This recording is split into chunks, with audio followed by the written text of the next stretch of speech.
कछुए की बात खत्म होते ही वहां एक पल के लिए शांति छा जाती है, पर अगले ही पल बाद दरवाजे की तरफ से एक आवाज आती है। वो काले साए का अंत करने आई है। उस आवाज को सुन सब लोग हैरान हो जाते हैं और दरवाजे की तरफ हैरानी से देखने लगते हैं, ये जानने के लिए कि वो आवाज किसकी है। वहां दरवाजे पर चैटर्जी खड़ा था। वो तब से उस कमरे में था जब से युग और उसके दोस्त वंदना से चित्रा के बारे में पूछ रहे थे। चैटर्जी ने सबकी सारी बातें सुन ली थी और तारा ने जो बताया था वो भी। चैटर्जी दरवाजे से कमरे के अंदर आता है तो कायर डरते हुए हकलाहट के साथ उससे कहता है, क्या कहा? काले साए का अंत करने? चैटर्जी हामी भरते हुए कहता है, हाँ कायर, काले साए का अंत करने। तुमने सुना नहीं था क्या? तारा ने हमें क्या बताया था?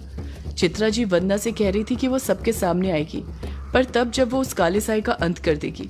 इसका मतलब वो काले साए का अंत करने के लिए ही यहाँ पर आई है। कछुआ झट से बोल पड़ता है, पर चित्रा आंटी उस काले साए का अंत करेगी कैसे? उस काले साए का अंत तो खुद यक्षिणी, मेरा मतलब है कि यामिनी नहीं कर पाई है, तो फिर वो कैसे? इतना कहकर कछुआ बड़बड़ाने लग जाता है, पर चैटर्जी समझ जाता है कि कछुआ इसके आगे क्या कहने वाला था। चैटर्जी पलट कर कहता है, अब तो वो चित्रा जी ही जानती है कि वो उस काले साए का अंत कैसे करने वाली है। उनके पास कोई ना कोई प्लान तो जरूर होगा। कोई कुछ कहता उससे पहले ही युग झट से बोल पड़ता है, वो कुछ नहीं करने वाली है, उनके पास कोई प्लान नहीं है। वो बस हम सबको धोखे में रख रही हैं, जैसे आज तक उन्होंने वंदना भाभी को रखा था, उनसे ये कहकर कि वो मेरी भलाई के लिए मुझे छोड़कर गई थी। युग की ये बात कहते ही सब लोग उसकी तरफ एकटक देखने लग जाते हैं, उसे घूरने लग जाते हैं। युग गुस्से के साथ कहता है, मैं माँ को अच्छे से जानता हूँ, बिना अपने मतलब के वो कोई काम नहीं करती है। वो इतने सालों बाद वापस लौट कर आई है तो जरूर अपने ही किसी काम से आई होगी, और उस काम के होते ही वो वापस चली जाएगी, उस काले साए का अंत किए बिना। वो उस काले साए का कुछ नहीं करने वाली है। यामिनी बीच में दखल देते हुए कहती है, पर युग बाबू, मुझे ऐसा बिल्कुल नहीं लगता है। मुझे तो लगता है कि यामिनी अपनी बात पूरी करती है उससे पहले युग उसे बीच में टोकते हुए बोल पड़ता है, तुम तो चुप ही रहो यामिनी, मुझे ना तुमसे बात ही नहीं करनी है। मुझे पता है तुम अभी भी माँ का ही साइड लोगी। आखिर तुम एक औरत जो, और एक औरत हमेशा औरत का ही साथ देती है, कभी सही और गलत नहीं देखती है। यामिनी हिचकिचाहट के साथ हिम्मत करके युग को समझाने के मन से कहती है, नहीं युग बाबू, ऐसी बात नहीं है, मैं तो ये कह रही थी कि। युग फिर यामिनी को बीच में टोकते हुए कहता है, मैंने कहा ना यामिनी, मुझे तुमसे कोई बात नहीं करनी है। यामिनी पलट कर कहती है, पर क्यों युग बाबू, क्यों आपको मुझसे कोई बात नहीं करनी है? युग गुस्से के साथ ही कहता है, मैं तुमसे बात क्यों करूं यामिनी, जब तुम्हें मेरी किसी बात पर यकीन ही नहीं करना है। न तुमने मेरी इस बात पर यकीन किया था कि मुझे माँ दिखी थी, न उस कहानी पर यकीन किया था जो मैंने लिखी थी। तुम्हें तो वो कहानी झूठी लग रही थी। यामिनी खामोशी के साथ खड़ी रहती है, युग की सारी बातें सुनती रहती है। युग अपनी बात को आगे जारी रखते हुए बड़ी ही आक्रोश भरे लहजे में कहता है, तुमने सुना न तारा ने हमें क्या बताया? जब वंदना भाभी ने माँ से प्रशांत अंकल के साथ बिताई हुई रात के बारे में पूछा था तो वो किस तरह घबरा गई थी और बड़े ताव से पूछ रही थी कि उन्हें ये बात कैसे पता चली। इसका मतलब ये है कि ये बात सच है कि माँ और प्रशांत अंकल का चक्कर चल रहा था, वो उन्हीं के साथ भागी थी। यामिनी अभी भी कुछ नहीं कहती है। तारा ने वंदना और चित्रा के बीच की जो बातें बताई थी उसे सुनकर यामिनी भी मजबूर हो गई थी। युग ने जो कहानी लिखी थी उस पर यकीन करने के लिए। सिर्फ यामिनी नहीं, कमरे के अंदर मौजूद बाकी सब लोग भी उस कहानी पर यकीन करने के लिए अब मजबूर हो गए थे। युग खुद से बड़बड़ाते हुए कहता है, उस कहानी में लिखी हर एक बात सच है, कुछ झूठ नहीं है, समझी तुम? जब यामिनी पलटकर कुछ नहीं कहती है तो कुछ देर के लिए युग भी खामोश हो जाता है, उससे कुछ नहीं कहता है। युग कुछ सोचते हुए हड़बड़ाहट के साथ कहता है, मुझे जाना होगा मुझे।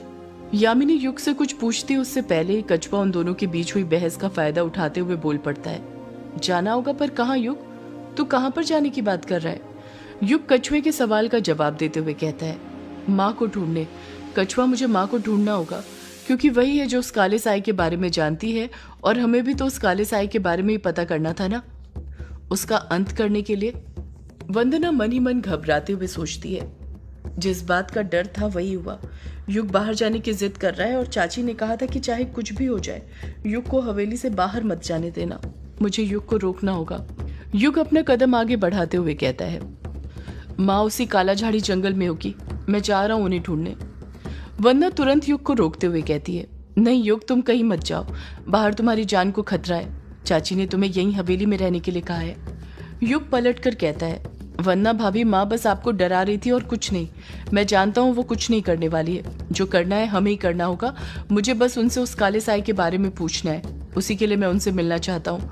वरना मुझे भी उनसे मिलने का कोई शौक नहीं है। मैं तो उनकी सूरत तक नहीं देखना चाहता हूँ, पर क्या करूँ, उनसे मिलना मेरी मजबूरी है। वंदना युग की बात को अनसुना करते हुए कहती है, युग जो भी हो, पर मैंने चित्रा चाची से वादा किया है कि चाहे कुछ भी हो जाए मैं तुम्हें हवेली से बाहर नहीं जाने दूंगी, और इस बार मैं उनका दिया वादा नहीं तोड़ने वाली। आखिर वो मुझ पर विश्वास करती हैं। युग मुंह बनाते हुए कहता है, क्या कहा वंदना भाभी? माँ आप पर विश्वास करती हैं? कैसा विश्वास वंदना भाभी? अगर वो आप पर विश्वास करती होती तो आपको सब कुछ बता चुकी होती, उस काले साए के बारे में भी बता चुकी होती, पर उन्होंने आपको उस काले साए के बारे में कुछ नहीं बताया। इसका मतलब उनको आप पर रत्ती भर भी विश्वास नहीं है, समझे आप? युग के तीखे जवाब ने वंदना की बोलती बंद कर दी थी। युग ने सोच लिया था कि चाहे कुछ भी हो जाए वो चित्रा को काला झाड़ी जंगल में ढूंढने जाकर ही रहेगा। युग ने फिर अपना एक कदम आगे बढ़ाया ही था कि यामिनी झट से बोल पड़ती है, रुक जाइए युग बाबू, आपको क्या लगता है चित्रा आंटी अभी भी वहीं पर होगी? आपने और हम सब ने मिलकर पूरे काला झाड़ी जंगल में चित्रा आंटी को ढूंढा था ना? क्या वो हमें वहां पर मिली थी? नहीं मिली थी ना, वो वहां से जा चुकी है। अब आप उन्हें कहां पर ढूंढते फिरेंगे? यामिनी की बात ने युग को भी एक बार सोचने पर मजबूर कर दिया था। सच तो ये था कि काली बारिश में भीगने के कारण युग को भी अंदर से कमजोरी महसूस होने लग गई थी, पर वो सबको ऐसे जता रहा था कि उसे कुछ हुआ ही ना हो। वो बस चित्रा को ढूंढने के लिए बाहर जाने की जिद करे जा रहा था। यामिनी अपनी बात को आगे जारी रखते हुए कहती है, एक बार जरा अपनी हालत देखिए युग बाबू, पूरी आंखें काली हो गई हैं काली बारिश में भीगने के कारण। चित्रा आंटी ने बिल्कुल सही कहा है, आपको हवेली से बाहर नहीं निकलना चाहिए, आपका बाहर जाना खतरे से खाली नहीं है।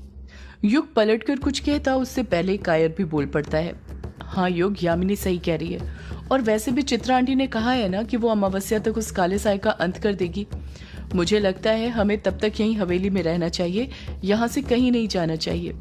वर्चस्विनी कायर का साथ देते हुए कहती है, कायर बिल्कुल सही कह रहा है, मुझे भी यही लगता है कि हमें अमावस्या निकल जाने तक यहाँ से कहीं नहीं जाना चाहिए।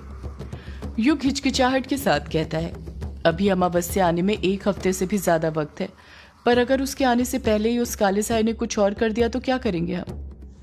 वंदना बोल पड़ती है, वो और क्या करेगा युग, तुम ही बताओ। ये काली बारिश क्या कम है जो अपनी शक्ति का वर्चस्व दिखाने के लिए कुछ और भी करेगा? मुझे नहीं लगता वो अब कुछ करने वाला है। अब जो करेगी वो चित्रा चाची है। युग कुछ कहने ही वाला था कि उससे पहले ही तारा युग के पास जाती है और युग का हाथ पकड़ते हुए बड़े प्यार से कहती है, आप कहीं मत जाइए युग भैया, यहीं पर रहिए, आपको आराम करना चाहिए। तारा ने यह बात युग से इतने प्यार से बोली थी कि युग तारा को मना ही नहीं कर पाया था। उसकी आवाज में कहीं खो सा गया था। अभी तारा ने युग का हाथ पकड़ा ही था कि तभी तारा झट से अपनी आंखें बंद कर लेती है। तारा और युग के हाथ के बीच में से वापस से सफेद रोशनी निकलने लग जाती है, वैसी सफेद रोशनी जैसी वंदना और तारा के हाथ के बीच में से निकली थी जब तारा ने वंदना का हाथ पकड़ा था। तारा ने अभी भी अपनी आंखें बंद की हुई थी। युग ने अंदाजा लगा लिया था कि इस बार भी तारा जरूर उसका हाथ पकड़कर उसके बारे में कुछ न कुछ देख रही है, पर वो क्या देख रही थी ये सिर्फ तारा जानती थी। वो इस बात का अंदाजा नहीं लगा पा रहा था। सिर्फ युग ही नहीं बल्कि कोई भी अंदाजा नहीं लगा पा रहा था कि तारा उसका हाथ पकड़कर क्या देख रही है, उसे क्या महसूस हो रहा था। तारा ने अभी युग का हाथ पकड़कर ही रखा हुआ था कि देखते ही देखते उनके हाथों के बीच से निकलती सफेद रोशनी कम होने लग जाती है। सफेद रोशनी वापस से गायब हो जाती है। युग और तारा का हाथ नजर आने लग जाता है। तारा की आंखें अभी भी बंद थी। जैसे ही वो सफेद रोशनी गायब होती है, इस बार तारा अपनी आंखें नहीं खोलती है बल्कि बेहोश होकर फर्श पर ही झट से गिर जाती है। वर्चस्विनी चीखती है, तारा बेटी। यामिनी भी तुरंत तारा के पास जाती है और उसे उठाने लग जाती है। युग और यामिनी दोनों तारा को बड़े आराम से उठाते हैं और बेड पर रख देते हैं। वर्चस्विनी तारा को हिलाते हुए कहती है, उठो तारा बेटी, ये तुम्हें क्या हो गया तारा बेटी? यामिनी तारा का हाथ पकड़ते हुए कहती है, तारा को कुछ नहीं हुआ है वर्चस्विनी जी, वो बस बेहोश हो गई है। वर्चस्विनी पलट कर पूछती है, बेहोश हो गई, पर कैसे? यामिनी वर्चस्विनी के सवाल का जवाब देते हुए कहती है, शायद युग बाबू का हाथ पकड़ने के कारण। युग हैरानी के साथ कहता है, क्या कहा? मेरा हाथ पकड़ने के कारण? यामिनी हामी भरते हुए कहती है, हाँ युग बाबू, आपका हाथ पकड़ने के कारण। मेरे ख्याल से तारा ने आपका हाथ पकड़कर फिर कुछ देखा है जिस कारण उसकी शक्ति का उपयोग हुआ है। और तारा ने अभी कुछ देर पहले ही वंदना पर भी अपनी शक्ति का उपयोग किया है। एक दिन में ही इतनी बार अपनी शक्ति का उपयोग करने से शायद वो बेहोश हो गई है। आखिर है तो ये एक बच्ची ही ना, यह अभी भी अपनी शक्ति पर सही से नियंत्रण नहीं कर पा रही है। वर्चस्विनी नम आंखों के साथ कहती है, ये मेरी बेटी के साथ क्या हो रहा है? ये ठीक तो हो जाएगी ना? यामिनी वर्चस्विनी को दिलासा देते हुए कहती है, हाँ वर्चस्विनी जी, तारा को कुछ ही देर में होश आ जाएगा। ये बस बेहोश हो गई है, घबराने वाली कोई बात नहीं है। वर्चस्विनी पलटकर कुछ नहीं कहती है, बस अपना हाथ तारा के सिर पर फेरने लग जाती है। कछुआ घबराते हुए मन ही मन सोचता है, तारा ने युग का हाथ पकड़कर ऐसा क्या देख लिया कि वो सीधे बेहोश ही हो गई? जरूर उसने कुछ न कुछ बुरा ही देखा है, तभी उसके साथ ऐसा हुआ है। तारा की ऐसी हालत देखकर युग भी बाहर जाने की जिद छोड़ देता है और कमरे में ही कोई सा कोना देखकर वहीं पर बैठ जाता है। कुछ देर बाद तारा को अभी तक होश नहीं आया था। वर्चस्विनी तारा के पास ही बैठी हुई थी और बार बार उसके सिर पर हाथ फेरे जा रही थी। सभी लोग खामोशी के साथ कमरे में बैठे हुए थे। उनको देखकर साफ समझ आ रहा था कि वो तारा के होश में आने का इंतजार कर रहे थे।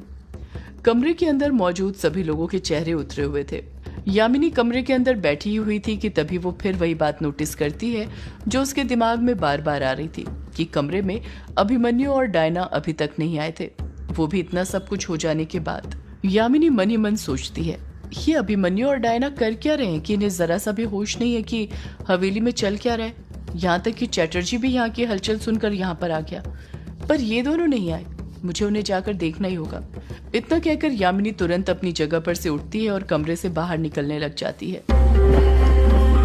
सदियों से है पुरानी ये है यक्षिणी की कहानी।